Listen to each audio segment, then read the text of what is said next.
do we have to do that on the? Yeah.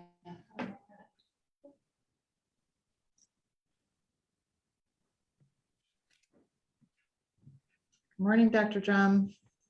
Good morning, Kath. Morning, Stacy. Morning, everyone. Morning, everybody.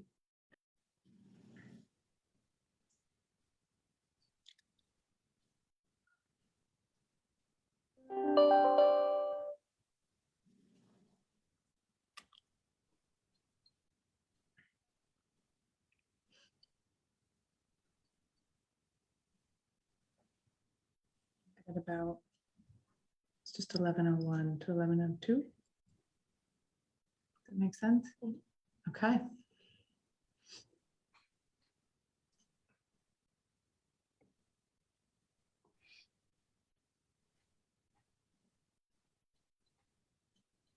Hey there, Jamie Johnson. Thanks for joining us. Well, thank you for letting Steuben County jump on the Broome County bandwagon today. You got it. Anytime. And congrats on the LP project. That's a great project. Thank you. That was we were real excited to land that one.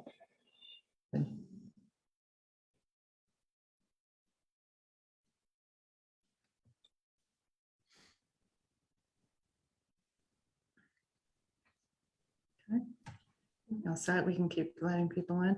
Okay, well, why don't we get going? Good morning, everyone, and thank you for joining us today. My name is Stacy Duncan, CEO of the Leadership Alliance, which is a strategic partnership between the Greater Binghamton Chamber of Commerce and the agency. And it's a pleasure here on behalf of the Leadership Alliance to host President Ruben McDaniel, President and CEO of DASNY, for today's presentation on the 2022-2023 New York State budget.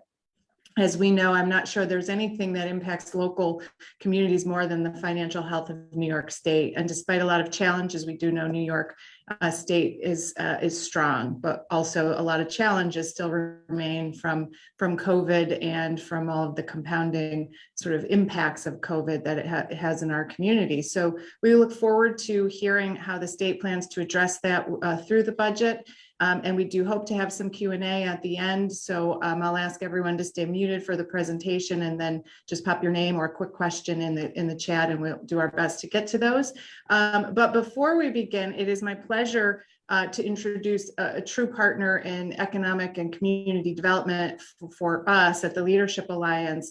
I've had the good pleasure to work with County Executive Jason Garner for a number of years now, and I really do mean the definition of partnership here. He's always available, accessible, and always working on behalf of Broome County. So it's a pleasure to introduce Jason and ask him to say a few words before we begin.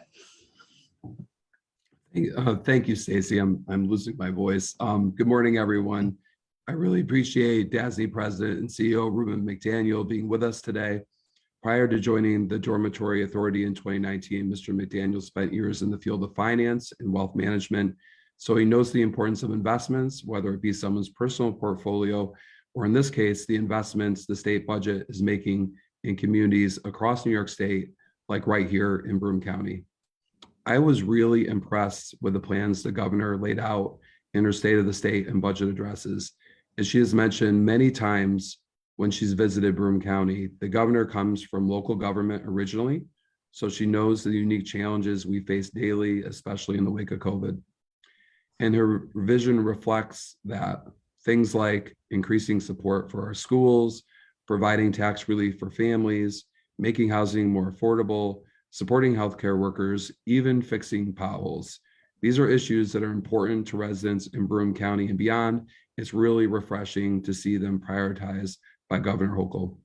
So I'd like to thank the governor for asking Mr. McDaniel to join us today. And I'd of course like to thank him once again for being here. And with that, it's my pleasure to introduce the President and CEO of the Dormitory Authority of the State of New York, Ruben McDaniel. Great. Thank you very much. And it's a pleasure to be here with you all this morning. I definitely want to thank you, Stacy, of Leadership Alliance, for organizing this, and County Executive Broome, Jason Gardner of Broome County. Appreciate you as well. And I'll also have Linda Jackson on the phone, Mayor of Village of Edencott. Thank you for joining us. It's great to see you all here. As mentioned, I am President and CEO of DASNY. Some of the projects my organization has worked on here include the Bevier Street Pump Station, the Binghamton Psychiatric Center, and we've done quite a bit of work at Binghamton University. So this part of the state is very important to us at DASNY, as well as to the governor. Before I get too far into my talking points, I just wanted to say that one of the nice things about this year is because of the pandemic, which has been so difficult for all of us, the state has received significant federal support, which has supplemented our state budget. And the economic downturn that we saw in 2020, we had a big rebound in 2021. So the coffers of New York State are in a much better position than they've been in quite some time. So Jeffrey Gordon, can you share your screen and get the presentation up?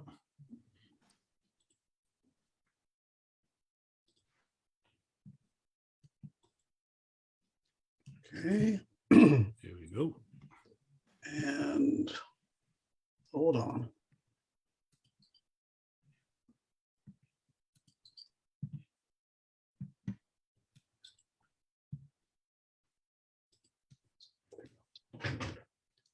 It's the beauty of Zoom and always having given a million of these presentations. Great, fantastic. Thank you, Jeffrey. Appreciated that.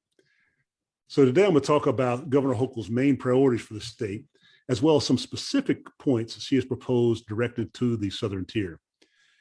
These proposals were reflected in her State of the State address, as well as her executive budget proposal, which is being considered by the legislature and clearly will change over the next couple of months. But this really lays out her priorities for the state, and they are very exciting.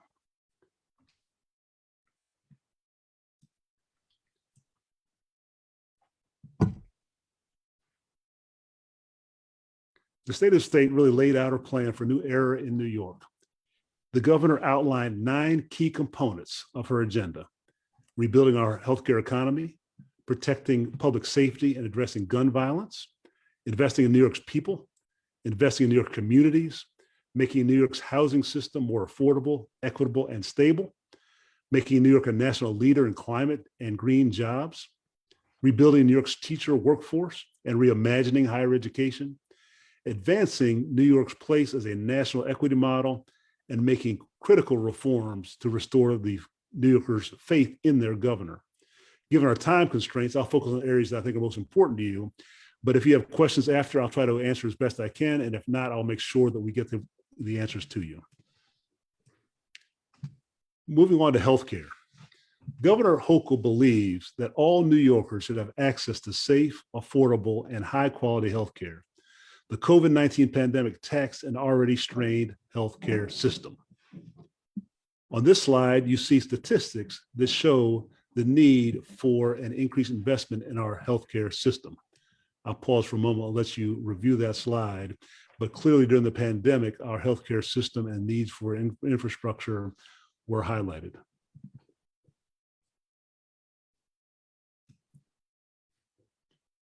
Moving to the next slide, let's talk a little bit about some of the proposals the governor has for addressing our healthcare system. First will be an investment in the healthcare workforce. Governor Hochul has proposed a sweeping set of initiatives to rebuild, grow, and retain workers with the goal of growing the healthcare workforce in the state of New York by over 20% in the next 5 years. These include investments in wages, training, debt relief, workforce development, skill development, and assistance to immigrants who are seeking employment as direct care professionals. These investments are critical in achieving the improvements in maternal health, care for the aging populations, hospital care, and care provided to the underserved communities. Given the crisis we've all been through and the step up of our healthcare workers, we are pleased to also look at bonus structures for our front-facing healthcare workers throughout the state, a group of folks that have really spent a yeoman's effort over the past 2 years serving all of us. Next, we'll talk about investing in New York's people. While New Yorkers strongly responded to the COVID-19 pandemic, Governor Hochul recognizes that New York State must continue to push the recovery and help small businesses and middle-income households and do everything possible to connect people to jobs. As New York was among the hardest hit states with the virus, our economy also took a big hit. As well, we had growing unemployment, shrinking population, and particular impacts for some of our most vulnerable citizens. Here we see some of Governor Hochul's proposals to invest in people. They include meaningful tax relief for small businesses and middle-class New Yorkers, a $1 billion in property tax rebate, overhauling the state workforce development efforts, and many others. As I mentioned earlier, a lot of the federal funding that came into the state allows us to make some very specific and targeted investments and provide some much needed tax relief for our citizens. Specifically in the southern tier, let's talk about how some of these will impact this region. We see that the homeowner tax credit rebate will provide an average benefit of approximately $785 for an estimated 128,000 households in the area. The middle income tax cut will benefit more than 146,000 southern tier taxpayers in 23 and 24. Moving to slide 10, we see the investing in New York communities. Governor Hochul has provided a substantial agenda to strengthen the New York communities. Major investments will reflect a commitment to infrastructure and economic revitalization that will chart a course for safety, mobility, and health for New Yorkers in the future. The governor's comprehensive infrastructure projects and economic development programs will reconnect communities, increase broadband connectivity, and create economic growth. On slide 11, we see the proposed investments include a new transportation plan that prioritizes projects throughout the state, a $1 billion investment plan for small businesses, and a $1 billion investment plan to improve broadband throughout the state. Specifically in the southern tier, we will see investments in Binghamton and the southern tier, including a new battery research and manufacturing center at Binghamton University, and nearly $100 million of investments in local roads and bridges. Moving to housing, the uneven economic recovery has underscored the many structural problems facing our state's economy. The housing supply in particular, housing costs have skyrocketed, with the median sales price rising 32% since 2020. Rising homeowner costs are a major barrier for entry for non-owners seeking opportunities to advance economically and build wealth. And ownership aside, far too many New Yorkers are struggling to pay their rent. To review a couple of Governor Hochul's housing proposals, they reflect the great need for more affordable housing. These include preserving low-income rental and cooperative housing units, building and preserving senior and supportive housing units, and other housing infrastructure support. For the southern tier, the proposals include investments in housing assistance and rental subsidies that should impact thousands of residents in the region, trying to create housing security for all New York State citizens. Moving to green jobs and the green economy, throughout her proposals, Governor Hochul is working to make New York a national leader in climate action and green jobs. Meeting Governor Hochul's aggressive goals for reducing our emissions will require significant changes in every sector of our economy, including transportation, manufacturing, construction, and more. You see on the next slide, all of these investments will mean new jobs across the state. These include expansions in offshore wind and solar power, as well as building the electric vehicle infrastructure that will be required to support a move towards more electric vehicle saturation throughout our state. Moving to education.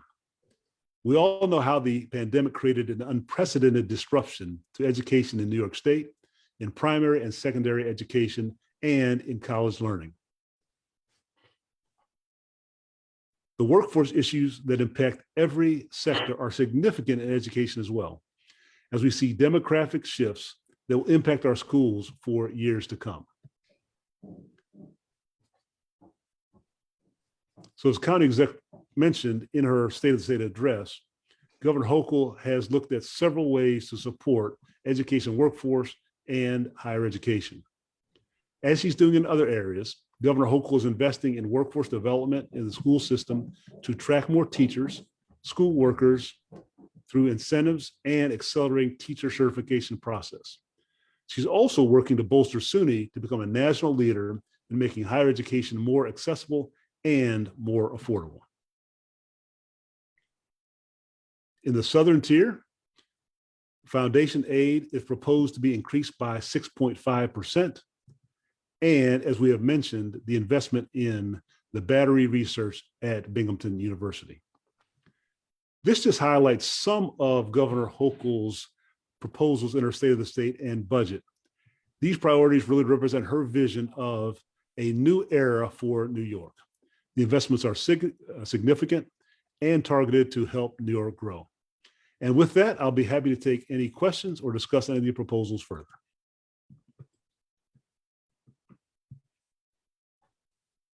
All right, thank you, President McDaniel. Great presentation, and I think certainly demonstrative of the alignment with the upstate economy. I'm looking at some of those initiatives in healthcare and education, and even potholes and infrastructure are all critically important to the vibrancy of upstate economies everywhere. So with this, I do see a chat. Do we have a question? Okay.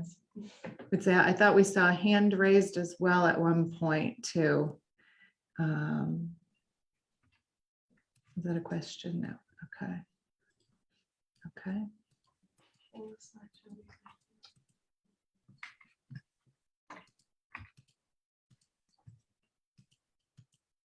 It's Kathy Connerton. I have one. Yes. Okay. So thank you very much. That was very helpful. I come from the healthcare industry and represent Our Lady of Lourdes in Binghamton. So very interested, of course, in all of the healthcare dollars, and I'm grateful to see it in the budget. I think I can speak for every hospital across the state right now. We're struggling mightily to staff for the numbers of people we have coming through our doors. And it's not just COVID, the non-COVID cases, people are sick, our acuity is very high. And, you know, the shortages in staffing are significant and they're really impacting us. But one of the things that, you know, I feel two ways about it, but I'm interested to understand the dollars that will go in the hands of the frontline staff. What I'm worried about is, you know, the traveler issue that we've all encountered has been brutal. And just to give you an example, we are paying upwards of $250 an hour for travel staff right now. It's not viable for the future. We can't stay in business if we continue to pay those rates. So as the governor thinks about, you know, sort of distributing that money out to frontline workers, will it benefit those who have stuck with all the hospitals across the state and have stayed in their positions and really helped us take care of the people in our community versus left us to travel at extraordinary rates? Well, you know, thank you for that question, and thank you for all the work you've done. I know this has been a very, very difficult time for healthcare organizations and healthcare workers. The idea behind the bonus structure, if you will, for our frontline workers is really twofold. One, and I think most importantly, there will be bonuses for people who have been on the front line over the past 2 years that will be directed to them in recognition of the work that they did, and they're working on a formula for those bonuses now. There will also be bonuses available that will be more geared toward recruitment to assist organizations like yourself in recruiting additional staff and organizations. So we're really looking at both retention and recruitment as part of this bonus structure. And so I think that when the final program is laid out, you'll be pleased at how they have balanced recognizing the work done, but also adding some incentives and retainage so that we can both keep the workers we have in place, and as importantly, recruit additional workers to the force. So the details behind that plan, I've spent some time with the director of the Division of Budget. He has a very robust plan laid out. Of course, the legislature will be negotiating that. And I'll be sure and share your concerns about making sure that we are retaining and recognizing those healthcare workers who are on staff now, as well as providing opportunities to recruit additional workers. But I think that's an excellent point and certainly a high area of focus for our governor.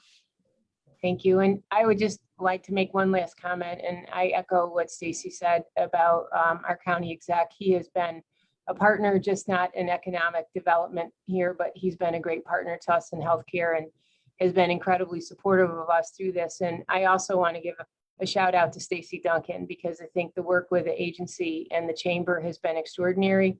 There's a lot of great things that are happening in the Southern Tier. And I know there's other people on this call like me who are homegrown from here. This is our hometown and it means very much to us. So any attention that we get from the governor or around economic development right now, I think we're at a pivotal point in this community of really starting to re-energize and get people reinvested in our community in a meaningful way. We're all trying in our own little way to be part and parcel of that, but a lot of that is really due to the excellent work that Jason and Stacy have done and the leadership they've provided to us. So I would want that taken back to the governor. We'll definitely do that and certainly appreciate the work of both of them as well as everyone else in the community. I think it's important to note that the investment in Binghamton University is an important part of that, the Battery Research Park. But one of the nice things about Governor Hochul is she's visited every county in the state. She comes from Western New York. She understands that New York is not just New York City, and is very committed to making sure that the prosperity that we are projecting over the next couple of years in the state budget will benefit all New Yorkers.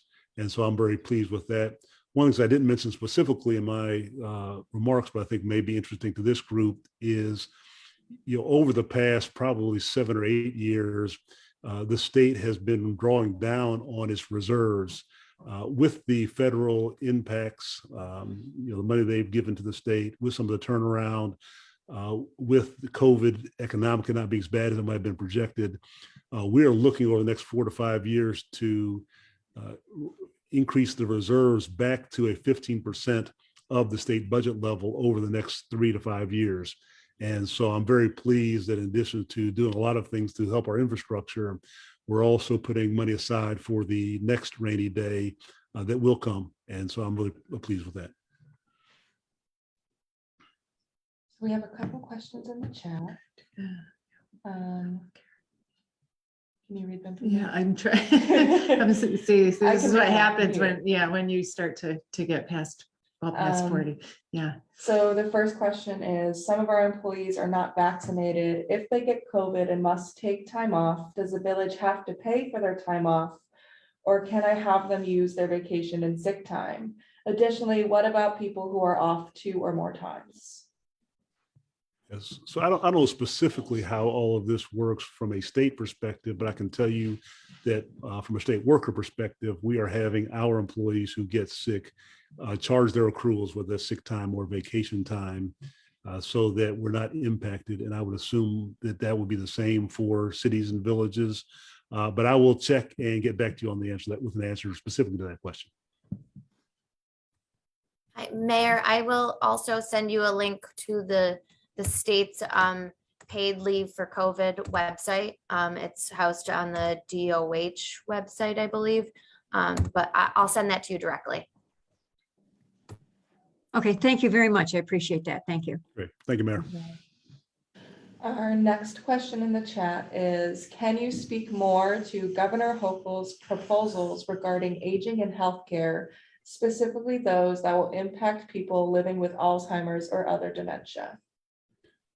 Unfortunately, that's not quite in my portfolio, so I'll get some information back to you, but I can say that the governor has committed to several healthcare initiatives in addition to the workforce we talked about before, in recognition of the aging population and the needs thereof. We are looking at some additional healthcare infrastructure through the Department of Health. We're also looking at additional infrastructure for the Office of Mental Health. Those will be made throughout the state. We're also proposing in this budget to get off the ground a significant lab project to consolidate the labs in Albany into one facility that will be state of the art, that will help with research as well as addressing some of these pandemics. So, Governor Hochul is very concerned about maternal health, the aging population. Those are two initiatives from a healthcare perspective outside of COVID and things we've talked about before that I know she's very committed to. But I'll send you a little note from the Department of Health on the aging and Alzheimer's specifically after this call. Those are our only questions. Okay. Those are the questions that were placed in the chat, but we still have some time. If anybody would like to unmute and ask a question or a comment, we have a few minutes Here's available. another. I Would think, you just, oh, sorry, go ahead.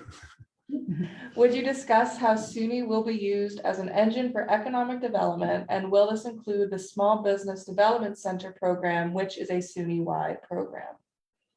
Yeah, so, the Governor Hochul really wants to reimagine SUNY. She has an opportunity to bring on a new chancellor. She wants to really concentrate on making sure that SUNY both has the highest end research and places where students can go and learn, but also is very practical and pragmatic around the workforce development, small business development, economic development. She talks a lot about this greening of the economy and how SUNY can play a role in making sure that our citizens all have the expertise. So she's very committed to the business development component of the SUNY campuses.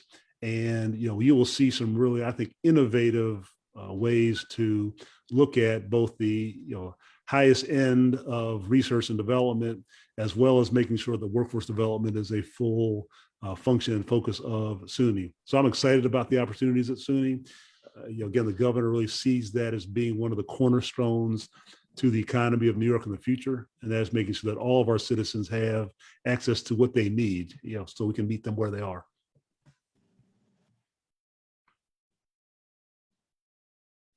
You. And we're very excited on the higher education front to be working with Binghamton University and the Battery Center. It is exciting to see how things have grown from research and development into not just with the center itself, but with companies coming out of that program. So we're very optimistic about the future there as well. Okay, do I see? Another question. Are employees who are not vaccinated required to wear masks all the time? The current mandate as we sit today, and this is, it changes, right? It changes based on numbers and where things are going. The governor doesn't have any specific reason to, try to have people wear masks other than for all of our safety. So right now, if an employee is sitting in an open area, a cubicle or a front desk, they are required to wear masks throughout the day, just like our frontline workers are, whether driving the MTA buses or working at Starbucks. However, if you are in a closed environment, office or a conference room, then the mask mandate does not apply. But that will be changing, as this pandemic changes. We've gotten better numbers, hopefully, as the winter fades and spring comes and Omicron moves its course. She is very committed to making sure that we stay ahead of the pandemic so that it does not continue to impact New York's individual lives and the lives of the folks who are on the front line, but also being practical and making sure that we don't have mandates going out further than necessary for public health.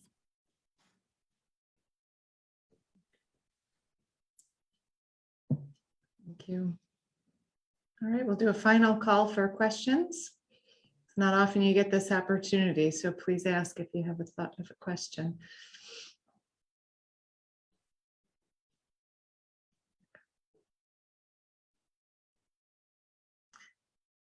Well, if not, oh, did one pop in? Did think we saw one? Yes, one more.